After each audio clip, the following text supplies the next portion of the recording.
ಶಂಖಚಕ್ರೆ ಗದಾಧರಂ ವಿದ್ಯಾಮೂರ್ತಿಂ ಹಯಗ್ರೀವಂ ಶಬ್ದಾರ್ಥಜ್ಞಾನಲಬ್ಧಯೇ ಅಮೃತಾತ್ಮಾ ತಮೇಗಾಭಂ ಅಮೃತಾಹರಣಂ ವಿಭುಂ ಶ್ರೀ ಪಾಂಚರಾತ್ರ ಆಗಮಾಚಾರ್ಯಂ ವಂದೇ ವೈಕುಂಠಭೂಪತಿಂ ಶುಕ್ಲಾಂಬರಧರಂ ವಿಷ್ಣುಂ ಶಶಿವರ್ಣಂ ಚತುರ್ಭುಜಂ ಪ್ರಸನ್ನವದನಂ ಧ್ಯಾಯೇತ್ ಸರ್ವವಿಘ್ನೋಪಶಾಂತಯೇ ಯಸ್ಯದ್ವಿರದವಕ್ತ್ರಾದ್ಯಾಃ ಪಾರಿಷದ್ಯಾಃ ಪರಸ್ಸತಂ ವಿಘ್ನಂ ನಿಘ್ನಂತಿ సతతం విశ్వక్సేనం తమాశ్రయే. అందరూ వారి వారి గోత్రములు, నామధేయము, నక్షత్రము, కుటుంబంలోని సభ్యుల పేర్లు మనసులో ఒకసారి సంకల్పించండి. எல்லாரும் அவளுடைய கோத்திரம், நாம நட்சத்திரம், குடும்பத்தில் எல்லாருடைய நாமதேய நட்சத்திரம் மனசில் ஒரு வாட்டி சங்கல்பம் பண்ணுங்கோ. சர்வேஷாம் பக்தஜனானாம் க்ஷேமஸ்தைரிய விஜயவீரிய அபய ஆயுராரோக்கிய ஐஸ்வர்ய அபிவிருத்தியர்த்தம் தர்மார்த்த காமியமோக்ஷ சதுர்வித ಫಲಪುರುಷಾರ್ಥ ಸಿದ್ಧ್ಯರ್ಥಂ ಆರೋಗ್ಯ ದೃಢಗಾತ್ರ ವಜ್ರಶರೀರಾಭಿವೃದ್ಧ್ಯರ್ಥಂ ಮನೋವಾಂಚತ ಫಲಸಿದ್ಧ್ಯರ್ಥಂ ಶ್ರೀ ಪದ್ಮಾವತಿ ಶ್ರೀನಿವಾಸ ಕೃಪಾಕಟಾಕ್ಷಸಿದ್ಧ್ಯರ್ಥಂ ಲೋಕಕ್ಷೇಮಾಭಿವೃದ್ಧ್ಯರ್ಥಂ ಶ್ರೀ ಪದ್ಮಾವತಿ ಕಲ್ಯಾಣ ಮಹೋತ್ಸವಂ ಆಚಾರ್ಯಮುಖೇನ ಅದ್ಯ ಕರಿಷ್ಯೆ ಸರ್ವಂ ಶ್ರೀ ವೆಂಕಟೇಶಾರ್ಪಣಮಸ್ತು. ಗೋವಿಂದ ಗೋ.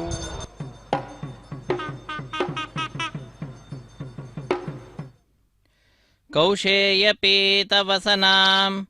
ಅರವಿಂದನೇತ್ರಾಂ ಪದ್ಮದ್ವಯಾಭಯವರೋದ್ಯತ ಪದ್ಮಹಸ್ತಾಂ ಉದ್ಯರ್ಚತಾರ್ಕಸದೃಶೀಂ ಪರಮಾಂಕಸಂಸ್ಥಾಂ ಧ್ಯಾಯೇದ್ವಿಧೀಶನುತಪಾದಯುಗಾಂ ಜನಿತ್ರೀಂ ಸರಸಿಜನಿಲಯೇ ಸರೋಜಹಸ್ತೆ ಧವಲತರಾಂ ಶುಕಗಂಧಮಾಲ್ಯಶೋಭೆ ಭಗವತಿ ಹರಿವಲ್ಲಭೆ ಮನೋಜ್ಞೆ ತ್ರಿಭುವನಭೂತಿಕರಿ ಪ್ರಸೀದ ಮಹ್ಯಂ. ನಮಃ ಪದ್ಮಾವತ್ಯೈ. ಪದ್ಮಾವತಿ ಅಮ್ಮನವರ ದಿವ್ಯವಾಗಿರುವಂತಹ ಕಲ್ಯಾಣ ಉತ್ಸವ ಕಾರ್ಯಕ್ರಮವನ್ನು ನಾವೆಲ್ಲರೂ ಕೂಡ ವೀಕ್ಷಿಸ್ತಾ ಇದ್ದೇವೆ. ತಿರುಚಾನೂರು ಕ್ಷೇತ್ರದಿಂದ ನೇರ ಪ್ರಸಾರವನ್ನು ನಮ್ಮ ಮನೆಯಲ್ಲಿ ಕುಳಿತೆ ನಾವು ವೀಕ್ಷಿಸುವಂಥವರಾಗ್ತಾ ಇದ್ದೇವೆ. ಶ್ರೀ ವೆಂಕಟೇಶ್ವರ ಭಕ್ತಿ ವಾಹಿನಿಯವರ ಸೌಹಾರ್ದತೆಯಿಂದ ಜಗನ್ಮಾತೆಯಾಗಿರ್ತಕ್ಕಂತಹ ತಾಯಿ ಪದ್ಮಾವತಿ ಅಮ್ಮನವರು ಭಕ್ತರನ್ನು ಅನುಗ್ರಹಿಸಲಿಕ್ಕಾಗಿ ಸ್ವಾಮಿಯ ಮಾರ್ಗವನ್ನೇ ಅನುಸರಿಸುತ್ತಾ ಜಗದೊಡೆಯ ಹೇಗೆ ಪ್ರತಿನಿತ್ಯ ಕಲ್ಯಾಣ ಮಹೋತ್ಸವ ಕಾರ್ಯಕ್ರಮವನ್ನು ಪಡೆದುಕೊಳ್ಳುತ್ತಾನೋ ಭಕ್ತರಿಂದ, ಅದೇ ರೀತಿಯಾಗಿ ತಾಯಿಯೂ ಕೂಡ ಭಕ್ತರಿಂದ ಕಲ್ಯಾಣ ಮಹೋತ್ಸವ ಕಾರ್ಯಕ್ರಮವನ್ನು ಪಡೆದುಕೊಳ್ಳುತ್ತಾ ಭಕ್ತ ಕೋಟಿಯನ್ನು ಉದ್ಧರಿಸುವಂತಹದ್ದು. ಮೊಟ್ಟ ಮೊದಲಿಗೆ ಸ್ವಸ್ತಿ ಪುಣ್ಯಾಹ ವಾಚನ ಅನ್ನುವಂತಹ ಕಾರ್ಯಕ್ರಮ. ಸ್ವಸ್ತಿ ಪುಣ್ಯಾಹ ವಾಚನ ಕಾರ್ಯಕ್ರಮವು ಕೂಡ ನಿರ್ವಿಘ್ನ ಪರಿಸಮಾಪ್ತಿಗಾಗಿ ವಿನಾಯಕನ ಪೂಜೆಯ ಪರ್ಯಾಯವಾಗಿ ವಿಶ್ವಕ್ಸೇನ ಆರಾಧನೆಯೊಂದಿಗೆ ಪ್ರಾರಂಭವಾಗ್ತಾ ಇದೆ. ವಿಶ್ವಕ್ಸೇನನನ್ನು ಆರಾಧಿಸಿ ಸ್ವಸ್ತಿ ಪುಣ್ಯಾಹ ವಾಚನ ಎನ್ನುವ ಕಾರ್ಯಕ್ರಮವನ್ನು ಆರಂಭಿಸುತ್ತಾರೆ. ತಾಯಿಯ ಪೂರ್ಣವಾದಂತಹ ಅನುಗ್ರಹವನ್ನು ಪಡೆಯಬೇಕು ಅಂತಾದರೆ ನಾವೆಲ್ಲರೂ ಕೂಡ ಆ ತಾಯಿಯ ಪಾದಕಮಲಗಳನ್ನು ಆಶ್ರಯಿಸಲೇಬೇಕು. ಇಲ್ಲದಿದ್ದರೆ ಅದು ದುರ್ಲಭವಾಗಿರುವಂತಹದ್ದು. ಮನುಷ್ಯನ ಜನ್ಮವೂ ಕೂಡ ಬಹಳ ದುರ್ಲಭ. ಅಂಥದ್ದರಲ್ಲಿ ಜಗದೊಡೆಯನ ತಾಯಿಯ ಕಲ್ಯಾಣ ಮಹೋತ್ಸವವನ್ನು ನೋಡುವ ಭಾಗ್ಯವನ್ನು ನಾವು ಪಡೆದಿದ್ದೇವೆ ಅಂತಂದರೆ ಅದು ಆ ಭಗವಂತನ ಮತ್ತು ತಾಯಿಯ ನಮ್ಮೆಲ್ಲರ ಮೇಲಿರುವಂತಹ ವಿಶೇಷವಾದಂತಹ ಪ್ರೀತಿ ವಾತ್ಸಲ್ಯ ಅಂತ. ಶ್ರೀ ವೆಂಕಟೇಶ ಮಹಿಷಿ ಶ್ರಿತಕಲ್ಪವಲ್ಲಿ ಪದ್ಮಾವತಿ ವಿಜಯತಾಮಿಹ ಪದ್ಮಹಸ್ತ ಶ್ರೀ ವೆಂಕಟಾಖ್ಯ ಧರಣಿ ಮೃದುಪತ್ಯಕಾಯಾಂ ಯಾ ಶ್ರೀ ಶುಕಸ್ಯ ನಗರೆ ಕಮಲಾಕರೆ ಭೂತ್ ಎಂಬುದಾಗಿ ಆ ತಾಯಿಯನ್ನು ಪ್ರಾರ್ಥಿಸ್ತಕ್ಕಂಥದ್ದು. ಭಗವತಿ ಜಯ ಜಯ ಪದ್ಮಾವತಿ ಹೇ, ಭಾಗವತ ನಿಕರ ಬಹುತರ ಭಯಕರ ಬಹುಲೋದ್ಯಮ ಯಮ ಸದ್ಮಾಯತಿ ಹೇ. ಈ ರೀತಿಯಾಗಿ ತಾಯಿಯನ್ನು ಪದ್ಮಾವತಿಯನ್ನು ಪ್ರಾರ್ಥಿಸುತ್ತಾ ಪದ್ಮಾವತಿಯ ಅಖಿಲಾಂಡ ಕೋಟಿ ಬ್ರಹ್ಮಾಂಡ ನಾಯಕಿ ಶ್ರೀ ವೆಂಕಟ ನಾಯಕಿ ಶ್ರೀಮತಿ ಪದ್ಮಾವತಿ ಜಯ ವಿಜಯೀ ಭವ ಎಂಬುದಾಗಿ ಆ ತಾಯಿಗೆ ಜಯಕಾರವನ್ನು ಹಾಕುತ್ತಾ ನಾವೆಲ್ಲರೂ ಕೂಡ ಈ ಕಾರ್ಯಕ್ರಮದಲ್ಲಿ ಭಾಗಿಗಳಾಗೋಣ. ಜಯ ಜಯ ಜಯ ಜಗದೀಶ್ವರಿ ಕಮಲಾಪತಿ ಕರುಣಾರಸ ವರುಣಾಲಯ ವೇಲೆ ಚರಣಾಂಬುಜ ಶರಣಾಗತ ಕರುಣಾರಸ ವರುಣಾಲಯ ಮುರಬಾಧನ ಕರಬೋಧನ ಸಫಲೀಕೃತ ಶರಣಾಗತ ಜನತಾಗಮ ವೇಲೆ ಎಂಬುದಾಗಿ ತಾಯಿಯನ್ನು ಸ್ತೋತ್ರ ಮಾಡುತ್ತಾ ಜಗದೊಡೆಯನ ಪಾದ ಕಮಲಗಳನ್ನು ಕೂಡ ಭಜಿಸುತ್ತಾ ಈ ದಿವ್ಯವಾದಂತಹ ಕಲ್ಯಾಣೋತ್ಸವದಲ್ಲಿ ಭಾಗಿಗಳಾಗಿ ಬಂಧು ಬಾಂಧವರನ್ನು ಮಿತ್ರರನ್ನು ಕೂಡ ಭಾಗಿಗಳನ್ನಾಗಿ ಮಾಡಿ ನಮ್ಮ ಕರ್ತವ್ಯವನ್ನು ನಾವೆಲ್ಲರೂ ಕೂಡ ನಿಭಾಯಿಸೋಣ. ವೇದ ಮಂತ್ರಗಳನ್ನು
विदप्रसवगित्यभ्यमादत्ते प्रसूत्या अश्विनो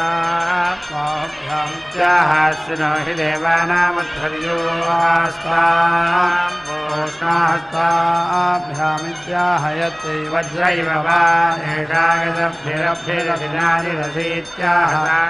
काण्डे काण्डे वै क्रियमाणे यज्ञकं रक्षाकं सुजिहाकं सन्ति परिलिखितकं रक्षः परिलिखितानादयैत्याह रक्षसां महत्या इदमहकं रक्षसो ग्रीवापि गन्तामि यो सान्देष्टकिं च वयं दृष्णैत्याह चोरावृषो दैवद्वेष्टकिस्तेन द्वे त्रिजयोरेवानन्तरायं ग्रीवाकृन्ददिवे त्वान्तरिक्षाय त्वा पृथिव्यै त्वेत्याहेभ्य एवैनाः लोकेभ्यः प्रोक्षति परस्तादर्वाचीं प्रोक्षति तस्मात् परस्तादर्वाचीं मनुष्या ऊर्ध्वं उपजीवन्ति क्रूरमिव वा एतत्करोति यत्करत्यपोवनयति शान्ति यवमतिरवनयद्योर्द्वय्यवोर्गुदम्बर ऊर्ध्वैवोर्जगं समर्थयति यजमानेन संवितौ दम्पती भवति यावानेवैजमानस्तावदेमेवास्मिन्नोर्जन् दधातिपितनाकं सुदनमसीति परिहिरवत्मनादिपितृदेवत्या अकृत्य दज्जन्निघातं यद्बलिहिरणवस्तेर्यमिनुयात् पितृदेवत्या स्यात् बलिहिरवस्तेर्यमिनोत्स्यामेवैनामिनोत्यथो स्तभानान्तरिक्षं प्रणेत्याहैरान् लोकानां विदुषेजुदानस्वामारुतो मिनोत्याहुदानाः स्म वै मारुतो देवानां मिनोति ब्रह्मवनिं त्वा क्षत्रवनिमित्याहैदाविदुरेवेदध्यतेन द्यावा पृथिवी आपृणेतामित्यौदुम्बर्या दिद्या वा पृथिवी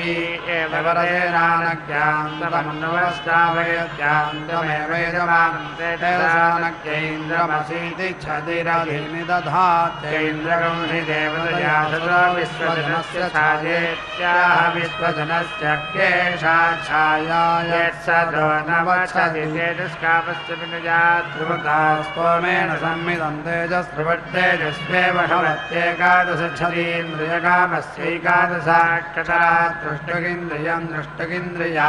एव भवति पञ्चदशछदि भाद्रव्यवद पञ्चदशो वज्रो भाद्रव्याभिभूति सप्तदशछदि प्रजाकामश्च सप्तदश प्रजापति प्रजापतेराभ्या एकविंशति छदि प्रतिष्ठाकामस्यैकविंशस्तोमाना प्रतिष्ठा प्रतिष्ठित्या उदरं वै सदवोर्कुदुम्बरो मध्यत औदुम्बरीं विनोति मध्यत एव प्रजानामोऽप्यन्नधाति तस्मान् मध्यत ऊर्जा भुञ्जते जमानलोके वै दक्षिणानि छदिवंशे उत्तराणि दक्षिणान्युत्तराणि करोति यजमानमेवायजमानादुत्तरं करोति तस्मात् यजमानो यजमानादुत्तरोऽन्तर्वर्तान् करोति व्यावृत्ति तस्मादरण्यं प्रजा उपजीवन्ति परित्वा वैरुदिन्द्रस्य स्योरसेन्द्रस्य ध्रुवमसीत्याहैन्द्रगं हेमततयः प्रथमां सिंहस्नेजात्यत्तन्नविश्रकुंसयेदमेहेनाध्वर्यप्रमेयेत तस्मात् सविस्रस्यः यद्धविद्धानं प्राणावरवाह विद्धाने गायन्ते तस्मात् शीर्षं प्राणाधस्तात् गायन्ते तस्मादधस्तात् शीर्ष्ण प्राणारक्षोहणो वलगहनो वैष्णवाहि देवतयो परवासुरा वै निद्यन्तो देवानां प्राणेषु वलगान्यखनन्तान्वात्रेऽन्वविन्दं तस्मात्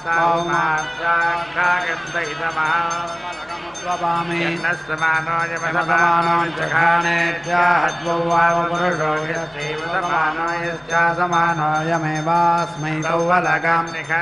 तमेवोत्पपति सन्दृणति तस्मात् सन्दृह्णान्तरतः प्राणानसंभिनति तस्मात् संभिन्ना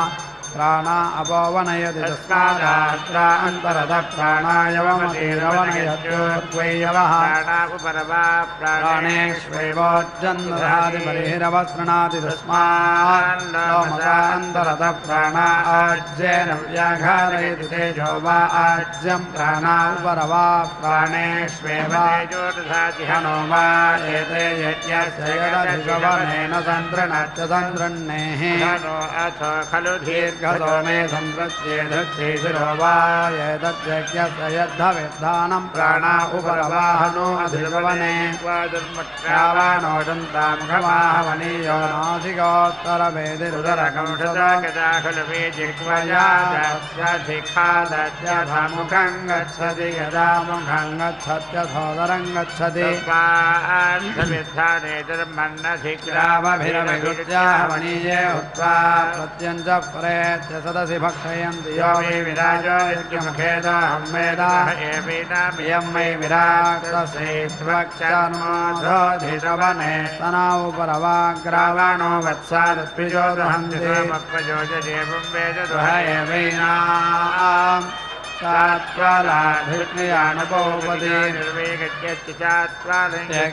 दयोनित्वाय देवा वै यज्ञं पराजयन् ददमाग्नेध्रात् पुनरपाजयन्नेतद्वै यज्ञस्यापराजितं यदाग्नेध्राग्नेध्राद्धिष्णयान् विहरति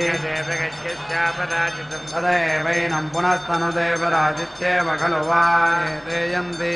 एव हि श्वमानकं सर्पन्ति बहिष्वमाने सुराहाग्निदक्षिणेन विहरा प्रोडासहम् अलङ्कुर्विति यज्ञमेवापचित्य पुनस्तन्वानायन् यङ्गारे द्वे सवने विहरति शलाकाभिर्भरत्येवैनद्धिष्णिया वा मुष्मिल्लोके सोममरक्षन्तेभ्यो दिवाहरन्तमन्ववायन्तं पर्यविशनय एवं वेद विन्दते परिवेष्टारम् ते सोमपीठेन व्याध्यन्ते देवेषु सोमपीठमयीच्छन्दतान् देवा ब्रुवन्द्वे द्वे नामनि प्रवाप्यथनवे यज्ञयो वा अधधिष्णियास्तस्मात् विनामा ब्राह्मणोऽर्धकस्तेषां येनेदिष्टं पर्यभिसन्ते सोमपीठं प्राप्नुवन्नाहवनीयाग्निध्रियोः स्त्रियो तस्मात् तेषु जुक्वत्यतिहाय वदत्करोति विश्येते सोमपीठेनाभ्यन्ता आहुतेरजहवर्ये पुरस्तादसुरा आसन्तागस्ताभिप्राणुदन्तया प्रतीतीर्ये पश्चादसुरा आसन्तागस्ताभिरवानुदन्तप्राचीरण्या आहुतयो हूयन्ते नादीनाधिक्रियान्याघारयति पश्चाच्चैव पुरस्ताच्च यजमानो भ्रातृव्यान् प्रणुदते तस्मात् पराचे प्रजा प्रवीयन्ते प्रतीतीर्जायन्ते प्राणावायेते धिष्णिया यदध्वर्य प्रत्यङ्धिष्णियानुसर्पेत् प्राणान् सङ्कर्षेत् प्रमायकस्यान्नाभिर्वा एषा यज्ञस्य यद्धोतोऽध्वः खलु वैनाभ्यैः प्राणो वाङ्पानो यदध्वर्य प्रत्यङ्होतारमति सर्पेदपाने प्राणं दध्यात् प्रमायकस्यान्नाध्वर्युरुपगायेत् वाग्वीर्यो वा अध्वर्यर्यदध्वर्युरुपगायेरुद्गात्रे ब्रह्मवादिनो वदन्ति नादग्युस्ते सोमे धर्यप्रत्यङ्कतादाक्षिणानि होतमेधियमोहितदेशान्कस्माः देवायामं वायामं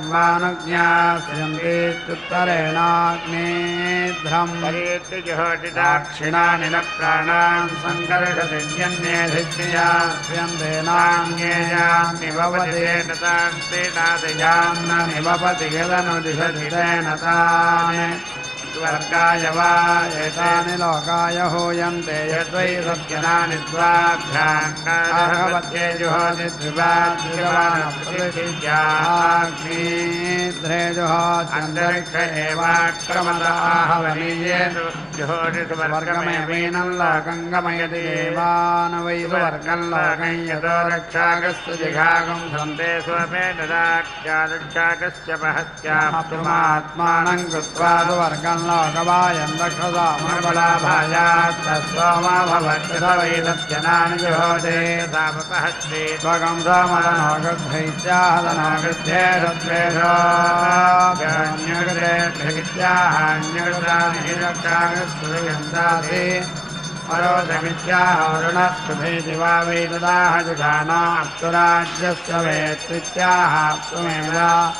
यजमानं कृत्वा सुवर्गं लोकं गमयति सामबलाभाया सोमं ददताद्रोणकलसमुत्पत्नीमानयं जन्मनागं विप्रवर्तयन्ति यावदेवा स्यास्ति तेन सह सुवर्गं लोकमेति स्वर्गस्य लोकस्याभिनीते ग्रावन्नो वायव्यानि द्रोणकलसवाग्ने उपवासयन्ते गृह्णते यत्सहोपवासयेदुवायेता एवैनं देवतया प्रपादयत्रित्या सदोत्रित्या सदासीदेत्याह यथा गतिरेवैतद्यजमानो वा एतस्याशवो देवसवितः सोमत्याह सवितप्रसोद एवैनं देवता संप्रयच्छत्रेतत्वकं सोमा इत्याह देवोक्येषसन्देवानुपैतीदमहं मनुष्यो मनुष्यानित्याह मनुष्यो ओक्येषसन्मनुष्यानुपैतीदेतद्विदुर्न प्रोजादप्रजा वसुरेदमानस्यात् प्रजयैव वसुभिः सहेमल्लोकमुपावर्तते नमो देवेभ्यैत्याह नमस्कारो हि देवानागस्यधापितृभ्यैत्याह पितॄणामिदमहन्नर्वरुणस्य वासादित्याह देग्ने व्रतपद आत्मनः पूर्वतनो राजेत्याह कोहितद्वेदयद्वशीयां स्वेवसे भूते पुनर्वाचदाति न वै देवानो वै सोमस्य राज्ञमरं सेनाय एवं विद्वान् रावण्ण आग्नेद्रौपवासयतीनं मलिम्लुसेना विन्दति वैष्णव्यश्चाहुत्रायोपमच्छेति वैष्णवो वै देवतयायोपस्वैवीनं देवतया छेत्यत्यन्यानगान्नान्यानुपागान् यामित्याह जिक्यन्याने जिनान्यानुवैत्यर्वाक्रावरैरविदं परोवरैरित्याह परैर्विन्दति परोवरैस्पृङ्गारुषैर्नमन्देव यज्ञाया इत्याह केनन्युषते देवस्तासवितामध्यानकृत्याह तेजसैवेन मनश्चोरुदेत्यायत्रेणकृष्वधिते मैनकमहिकंसेरित्याह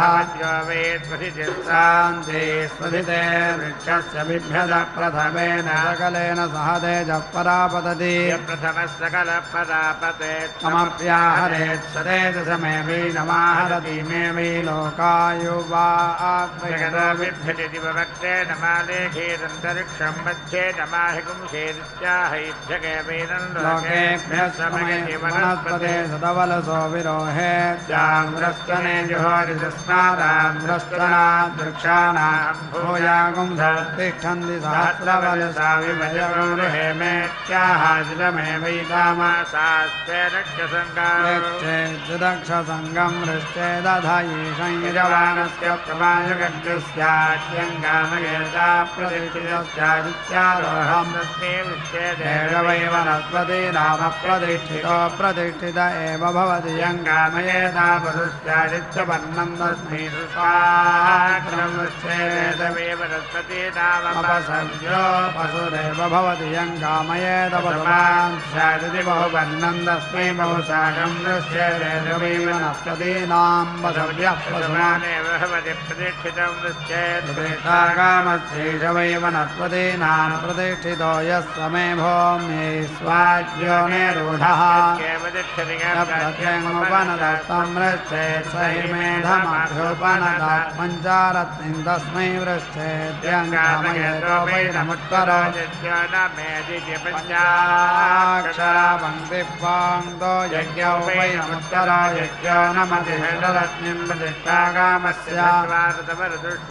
प्रतिष्ठति सप्तारत्निं पशुकामस्य सप्तमदा चक्वरी पशवश्चक्वरी पशूनेवावरुन्धे नवारत्निं तेजस्कामस्य ध्रुवकास्तोमेन संमितं तेजस्तेजस्वेव भवत्येकादशाक्षरा दृष्टिगिन्द्रियं दृष्टिगिन्द्रियाद्येव भवति पञ्चदशारत्निं भ्रातृव्यवद पञ्चदशो वज्रो भ्रातृव्या विभूत्ये प्रजाकामस्य सप्तदश प्रजापति प्रजापतेराब्जा एकविंशत्यरत्निं प्रतिष्ठाकामस्यैकविंशत्सोमानां अष्टाश्रिद्भवत्यष्टाक्षरा गायत्री तेजो गायत्री गायत्री यज्ञमुखं तेजसैव गायत्र्या यज्ञमुखेन संहितः दिवे त्वेत्याहैभ्य एवैनं लोकेभ्यः प्रोक्षति पराञ्चं प्रोक्षति परायमहिर्वन्तो लोकक्षूरमिव वा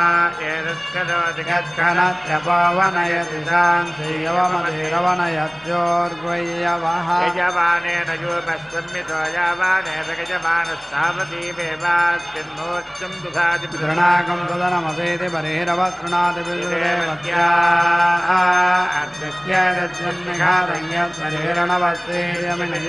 पितृदेवत्यो निघातस्यात् तर्हिरवस्तीर्यमिनाच्यस्यामेवैनं मिनोति यो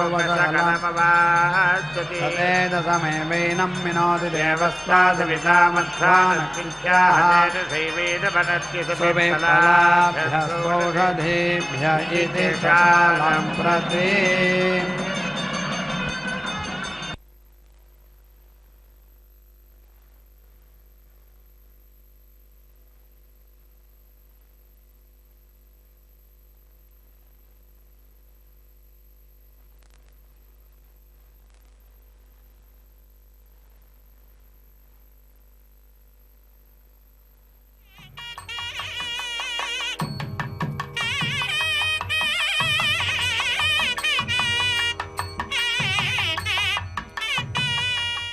सरसिजनिलये सरोजहस्ते धवलतरांशुकगन्धमाल्यशोभे भगवति हरिवल्लभे मनोज्ञे त्रिभुवन ಭೂತಿಕರಿ ಪ್ರಸೀದ ಮಹ್ಯಂ. ಪದ್ಮಾವತಿ ಅಮ್ಮನವರ ಕಲ್ಯಾಣ ಮಹೋತ್ಸವ ಕಾರ್ಯಕ್ರಮದಲ್ಲಿ ವಿಶಿಷ್ಟವಾಗಿರ್ತಕ್ಕಂತಹ ಕೈಂಕರ್ಯವನ್ನು ನಾವೆಲ್ಲರೂ ವೀಕ್ಷಿಸ್ತಾ ಇದ್ದೇವೆ.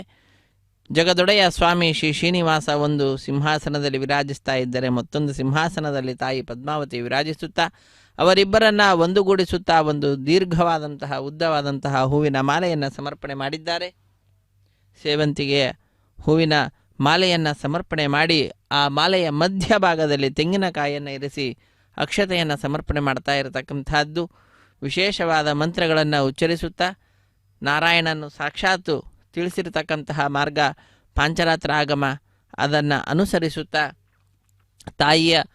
ಮತ್ತು ಜಗದೊಡೆಯನ ವಿಶೇಷವಾದಂತಹ ಮಂಗಳಾಶಾಸನವನ್ನು, ಜಗದೊಡೆಯನಿಗೆ ಜಯವಾಗಲಿ ಜಯವಾಗಲಿ ಎಂಬುದಾಗಿ, ಜಗನ್ಮಾತೆಗೂ ಕೂಡ ಜಯವಾಗಲಿ ಎಂಬುದಾಗಿ ಉಚ್ಚರಿಸುತ್ತಾ ಲೋಕ ಸಮಸ್ತ ಸುಖಿನೋ ಭವಂತು ಎಂಬುದಾಗಿ ಮಂತ್ರಾಕ್ಷತೆಯನ್ನು ಸಮರ್ಪಣೆ ಮಾಡಿರತಕ್ಕಂತಹದ್ದು. ಮಧ್ಯದಲ್ಲಿರಿಸಿದಂತಹ ತೆಂಗಿನ ಕಾಯಿಯ ಮೇಲೆ ಮಂಗಳಕರವಾಗಿರತಕ್ಕಂತಹ ಆ ಕ್ಷೀರ, ಶುದ್ಧವಾಗಿರತಕ್ಕಂತಹ ಆ ಕ್ಷೀರವನ್ನು ಸಮರ್ಪಣೆ ಮಾಡ್ತಾ ಇರತಕ್ಕಂತಹದ್ದು. ಅದಾದ ನಂತರ ಶುದ್ಧೋದಕದಿಂದ ಅಭಿಷೇಕವನ್ನು ಆಚರಿಸಿ ಮಂತ್ರಾಕ್ಷತೆಯನ್ನು ಸಮರ್ಪಣೆ ಮಾಡತಕ್ಕಂತಹದ್ದು. ವಿಶೇಷವಾಗಿ ಆ ಮಾಲೆಯನ್ನು ತಾಯಿಯ ಸಿಂಹಾಸನದಲ್ಲಿಯೇ ಇರಿಸಿ ನಂತರ ಲೋಕಕ್ಕೆಲ್ಲ ಉತ್ತಮವಾಗಲಿ ಎಂಬುದಾಗಿ ವೇದ ಮಂತ್ರಗಳನ್ನು ಪಠಿಸುತ್ತಾ ತನ್ಮುಖಾಂತರ ಈ ಕಲ್ಯಾಣ ಮಹೋತ್ಸವ ಕಾರ್ಯಕ್ರಮವನ್ನು ಮುಂದುವರಿಸುವಂತಹ ಕಾರ್ಯಕ್ರಮವನ್ನು ವೀಕ್ಷಿಸ್ತಾ ಇದ್ದೇವೆ. ಇದಾದ ನಂತರ ಅಗ್ನಿ ಪ್ರತಿಷ್ಠೆ, ಮಾಂಗಲ್ಯ ಧಾರಣೆ, ಇವೆಲ್ಲ ಅದ್ಭುತವಾದಂತಹ ಕಾರ್ಯಕ್ರಮಗಳನ್ನು ವೀಕ್ಷಿಸಿ ಕೃತಕೃತ್ಯರಾಗೋಣ.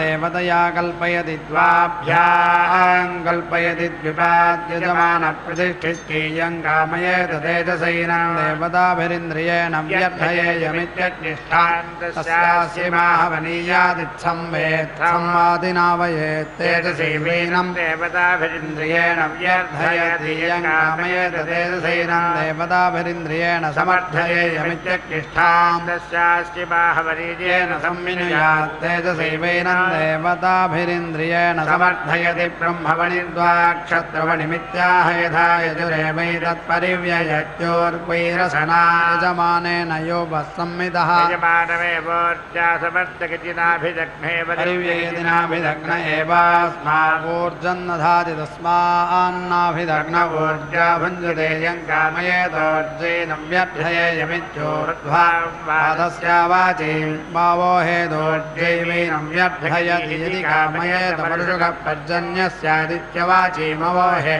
वृष्टिमेव नियच्छति यदि कामयेता वर्षकस्यादित्योर्ध्वामुदोहे वृष्टिमेवोद्यच्छति गृणान्निखातं मनुष्यानामोर्ध्वन्निखातादर्शनायापोषधीनागं रसना विश्वेषां देवानामोर्ध्वगं रसनाया आचशालादिन्द्रस्य चशालकं साध्यानामतिरिक्तं सर्वदेवत्यो यज्ञोपं विनोति सर्वा एव देवता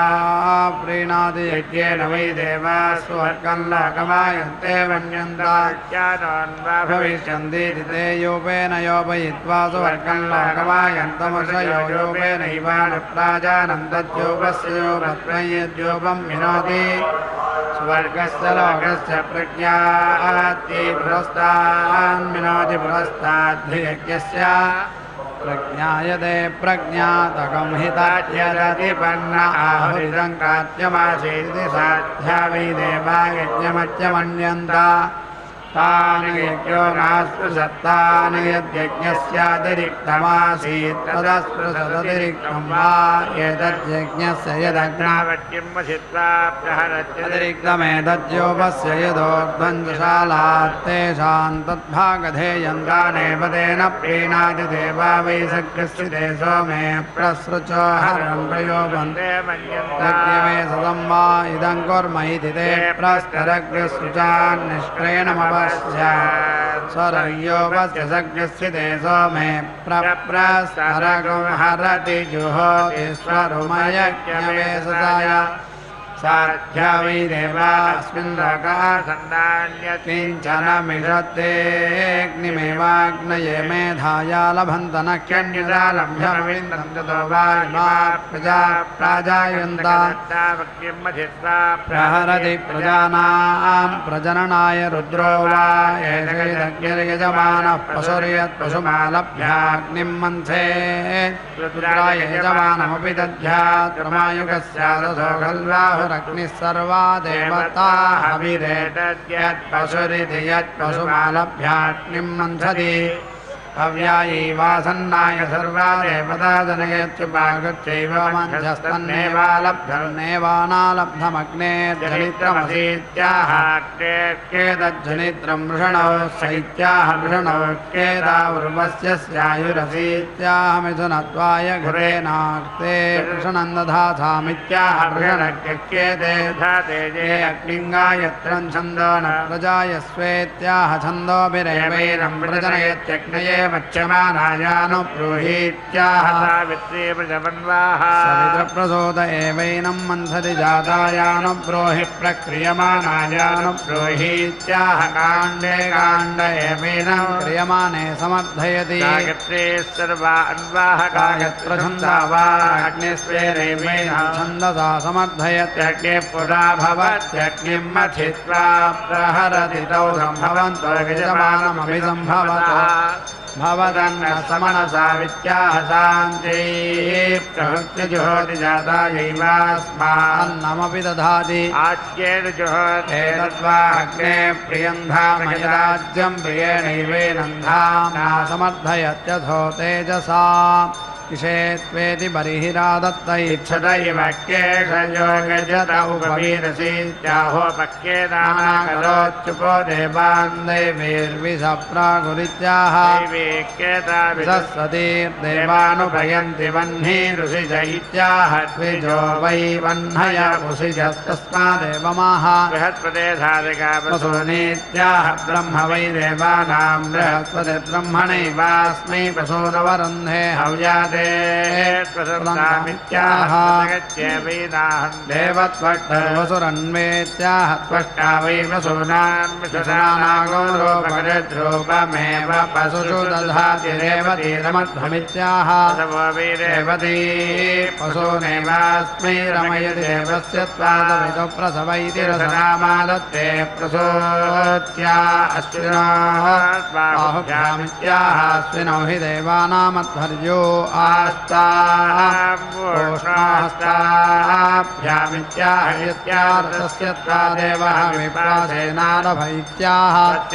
ऋतगं सत्येनैवेन प्रतेनारभते क्षया परिहरति मध्यगुंहि प्रत्यञ्चं प्रतिमुञ्चन्ति व्यावृत्ते इति नियुनक्तिधृत्या अभ्यस्तौषधीभ्यः प्रोक्षामीत्याहाद्यो केशवौषधीभ्यः सम्भवति यत्पशुरपा पेरुरसीत्याहैषक्यपां पातायो मेधाया लभ्यते स्वात्तञ्चित्सदेवगं हव्यमापो देवी स्वदतैनमित्याह जगच्चेवीर्मुपरिष्टात् प्रोक्षत्युपरिष्टा देवीनं मेध्यं करोति पाययत्यन्तरत एवैनं मेध्यं करोत्यधस्थादुपोक्षति सर्वत एवैनं मेध्यं करोति अग्निना वैहोत्सा देवा भ्रातृव्याभिभूत्ये सप्तदशसामिधेनीरन्वाह सप्तदश प्रजापतिराप्ति सप्तदशान्वाहत्वादशमासा पञ्चत्वसंवत्सरं प्रजायन्ते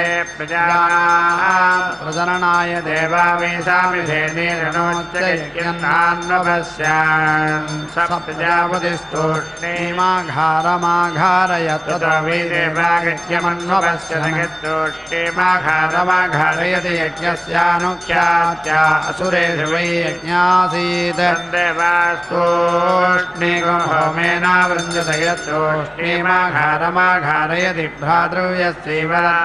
यज्ञं रङ्क्ते परिधीन् सम्माष्टिपुराच्चैवैनान् त्रिस्त्रिस्सम्माष्टित्र्या वृद्धिः यज्ञो रक्षसामुपहत्ये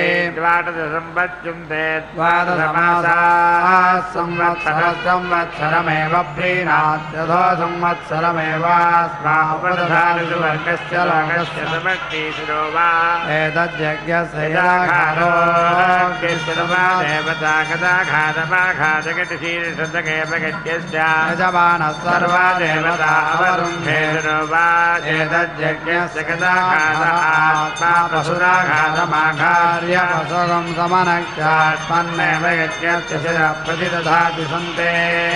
प्राणो वायुना गच्छतामित्याह वायुदेवत्यो वै प्राणो वायामेवास्य प्राणं ज्योतिसंयदति रङ्गानि संयज्ञवतिराजसेत्याह यज्ञवतिमेवास्याचिरङ्गप्रगतिविश्वरूपो वै स्वाष्ट उपरिष्टात् पशुभ्यवमेत्युक्त्वा सुपरिष्टात् पशुर्नावत्यन्ते यदुपरिष्टात् पशुकोशमनुद्दीपेद्यमे वीरङ्गरोत्युत्तिजो वृणीते छन्दागस्यैव वृणीते सप्तवृणीते प्राहव्यात् पशवः सप्तारण्यात् सप्तछन्दागस्य भयस्यावरुद्ध्या एकादशप्रयाजानगजति वै पशो प्राणा आत्मैकादशः यावानेव पशुस्सम्प्रगजति वपामेकः परिसय आत्मैवात्मानं परिसये वज्रो वै वज्रोपसकलो कदङ्घलो वै देवाज्रं गत्वा सोममघ्नन्देनाट्टोपसुन्द्रायेषामित्याह वज्रेणैवैनं वशे गत्वा लभते पर्यग्निरोधमे वीरङ्गरोत्यस्कन्दायास्कन्दगविदद्यद्धुतस्य स्कन्दति पर्यग्निरोधत्र्यावृद्धियज्ञोधक्षुसापहस्ते ब्रह्मवादिना वणञ्जन्दारभ्य पशोन्वारभ्या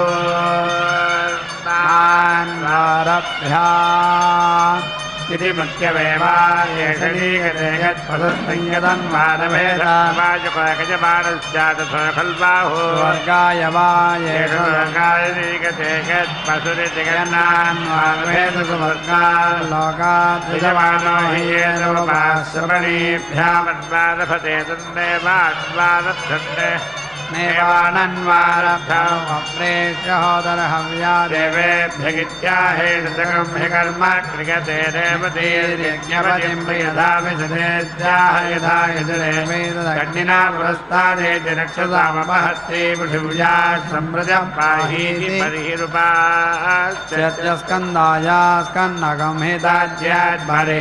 स्कन्दत्यथो परिहितुतमेवैनं करोति परागावर्तते धैर्यपथसाम्यप्यमानात् एव तद्भिन्नुत आत्मनो नावरस्काय गच्छति श्रियं नपसो नाप्नोति य एवं वेद पश्चाल्लोकावाहेषाप्राच्युतानीयते यत्पद्ये नमस्तातानेत्याहादित्यस्य वैरस्मया तानास्तेभ्य एव नमस्करात्य नर्वा प्रेहीत्याह द्रव्यो वा अर्वा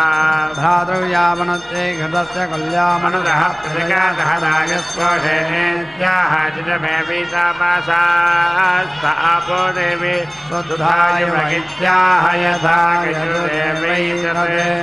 सर्वारब्धस्य प्राणान् पृच्छति वाप्यायतामित्याह प्राणेभ्य एवात्सुहचकोषमगजिता प्राणेभ्योऽधिपतिशेकप्रविशति समहोऽभ्यामिति निर्णयश्च होराभ्यामेव पृथिवीर्नकोषमगज्योषेत्रायतेन हिकं सेदृत्याह वज्रो वै स्वधितिः तेजोवशीय आयत्सम्भूतं भूतं युद्धकेशप्रभानाभां सम्भाने ज्योतिष्मागच्छेजस्वानादमण्डस्तपन्नभितपन्ने योजना रोचमानस्वभनस्वभमान कल्याणाः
కలకల నవ్వుతోడ కలికి చూపులతోడ కలకల నవ్వుతోడ కలికి చూపులతోడ అలబలములు చేసిని అలమేలు మంగ కలకల నవ్వుతోడ కలికి చూపులతోడ అలబలములు చేసిని అలమేలు మంగ కలకల నవ్వుతోడ కలికి చూపులతోడ అలబలములు చేసిని అలమేలు మంగ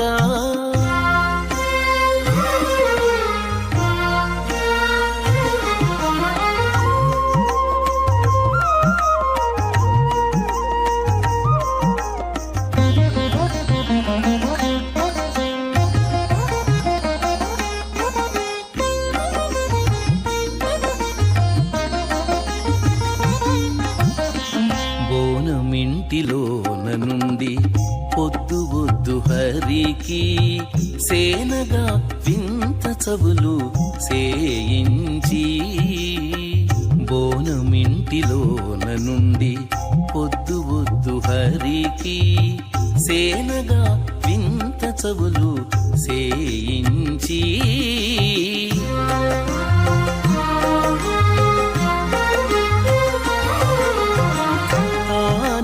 వడ్డించేనంట తగకీలు గంటు తోడ ఆని పట్టి కాచుకున్నది అలమేలు మంగ తానే వడ్డించేనంట తగకీలు గంటు తోడ ఆని పట్టి కాచుకున్నది అలమేలు మంగ కలకల నవ్వుతోడ కలికి చూపులతోడ అలబలములు చేసిని అలమేలు మంగ కలకల నవ్వుతోడ కలికి చూపులతోడ అలబలములు చేసిని అలమేలు మంగ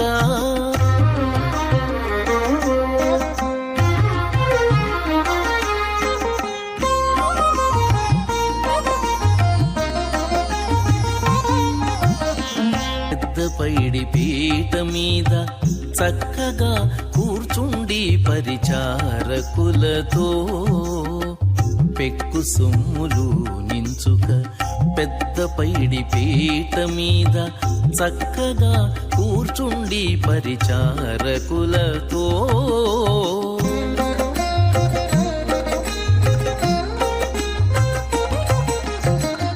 ఉప్పు మీర పనులెల్లా ఊడిగాల వారి చేత అక్కరతో చేయించిని అలమేలు మంగ ఉక్కు మీర పనులెల్ల ఊడిగాల వారి చేత అక్కరతో చేయించిని అలమేలు మంగ కలకల నవ్వుతోడ కలికి చూపులతోడ అలబలములు చేసిని అలమేలు మంగ కలకల నవ్వుతోడ కలికి చూపులతోడ అలబలములు చేసిని అలమేలు మంగ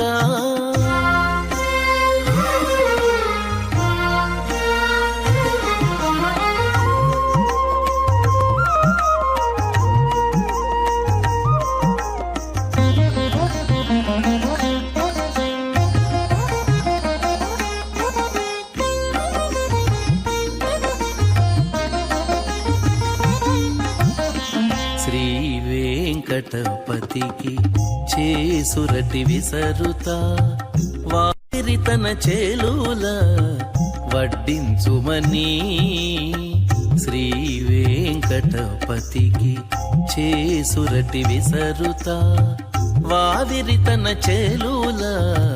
వడ్డించుమని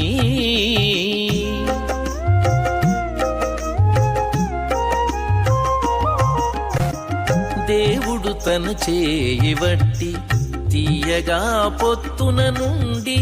ఆ విధాన ఆరగిల్చెను అలమేలు మంగ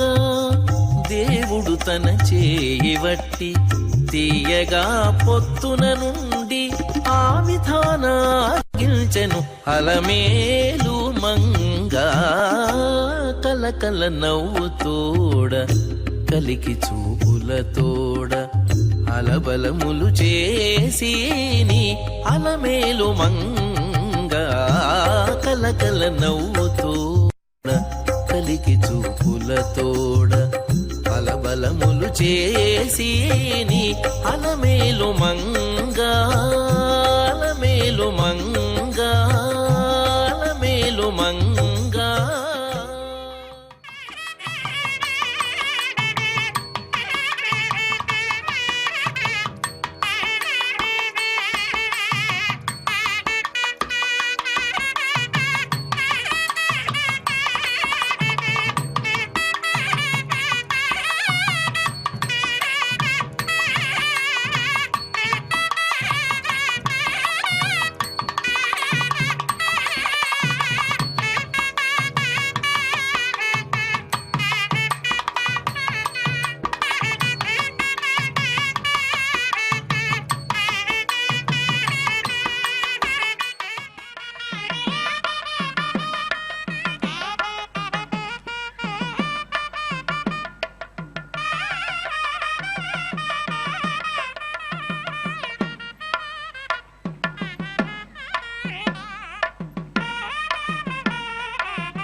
ఓం శాంతి పార్శ్వద ఆచ్చతి మధ్యతో హి మనుష్యా ఆచ్చంది సజ్జనోజేనగం హి మనుష్యా ఆచ్చంది వ్యావర్తి మనుష్యాం భాగోసేతి విమత పరిహితత్వాపాస్యస్మై రక్షాగం శ్రీ నిరవదయత ఇదమహం రక్షోధమంతమో నయామి యోస్మాన్ వేష్టియం చ భయం విష్ణుగిత్యాహద్దువావపురుషోయం చైవ ద్వేష్టి యస్యైనం ద్వేష్టి తావుభావధమం తమోనిగతీషేత్వేది వపాముఖిదతీచ్ఛత ఇవ కేశయో యజతే యదుపతృంద్యాత్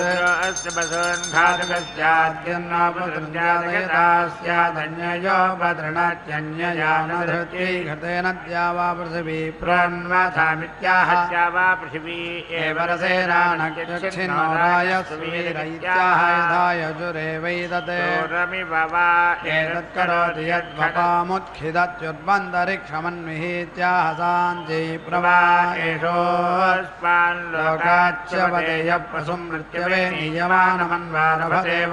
श्रवणी पुनरन्वारभतेऽस्मिन्नेव लोके प्रतिष्ठत्यग्निना पुरस्तादेति अथो देवता एव हव्येनान्वेदिनान्तममङ्गारमतिहरे चिरन्तममङ्गारमतिहरे देवतादिमन्ये दवायो वीः श्लोकानामित्याह तस्मात् विभक्ता श्लोका अवपद्यन्ते ग्रह्वाहेतुत्पशूनां गत्प्रपाग्रमोषधीनां बहिरग्रे नैवाग्रगं समर्थयत्यथो ओषधीष्वेव पशून्प्रतिष्ठापकृतिस्वाहाकृतिभ्यः प्रेष्येत्या पूर्णाहुतिमुत्तमाञ्जुहोति सर्वं वै पूर्णाहुतिः सर्वमेवाप्नोति अथो इयं वै पूर्णाहुतिः अस्यामेव प्रतिष्ठति नारायणाय विद्महे वासुदेवाय धीमहि तन्नो विष्णुः प्रचोदयात् स्वाहा महादेव्यै च विद्महे विष्णुपत्न्यै च धीमहि तन्नो लक्ष्मीः प्रचोदयात् स्वाहा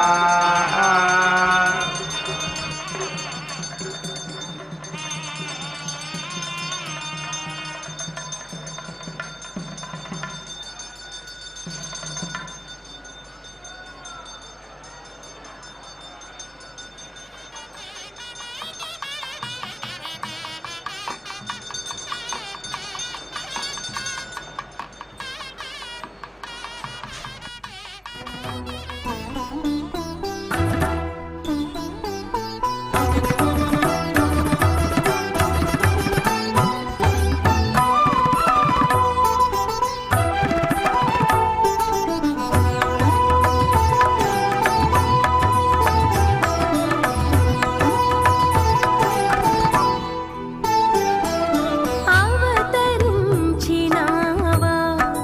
భూవిలో అలమేలు మంగ